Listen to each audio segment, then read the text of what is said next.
Congratulations on co-authoring this remarkable book. Your chapter, The Brand Behind the Business, was an insightful and compelling read. It clearly highlights the vital role that confidence, presentation, and professionalism play in shaping success. This chapter is not only inspiring, but it also provides actionable wisdom that business leaders across industries can apply within their own fields to elevate their brand and build lasting trust. Now, I have some questions about the book I want to ask so the audience gets a full understanding of what your chapter entails. So, question number one.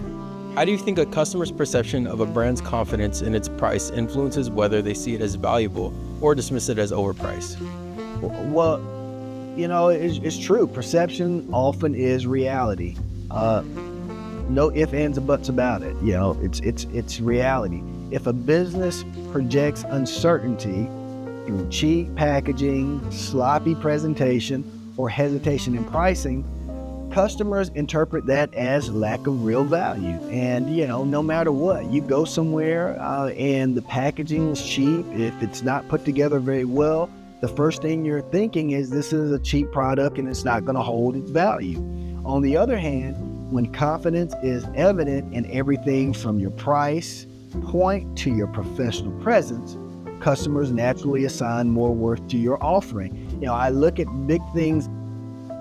The packaging, if it comes packaged very nice and it's well put together, it doesn't have to be very expensive. It's just that's what I'm gravitating to. And I say, wow, this is really, really good and I want more of that. People are buying belief as much as they're buying service. If I believe it's good and if I believe it's a good product, then I'm going to keep buying that and I'm going to keep moving into that role of saying that this is a good product. So that's the real forefront of the branding.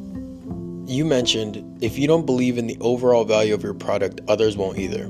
What do you think stops many entrepreneurs and professionals from truly believing in their own value, and how can they overcome that hesitation? Well, fear and comparison, those are the things that stand out. Many entrepreneurs undervalue themselves because they measure against competitors instead of their own impact.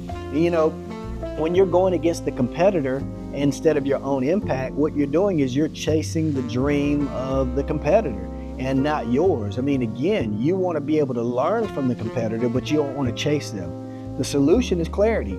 Clearly define the results you deliver.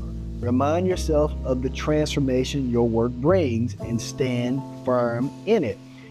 When you deeply understand the difference you're making, belief comes naturally, and that conviction is contagious. And again, you believe in your product. If you truly believe in it, then you start to incorporate better, and then the brand becomes better. And that's things that, those are things that you have to really realize that are the foundational blocks to good branding process.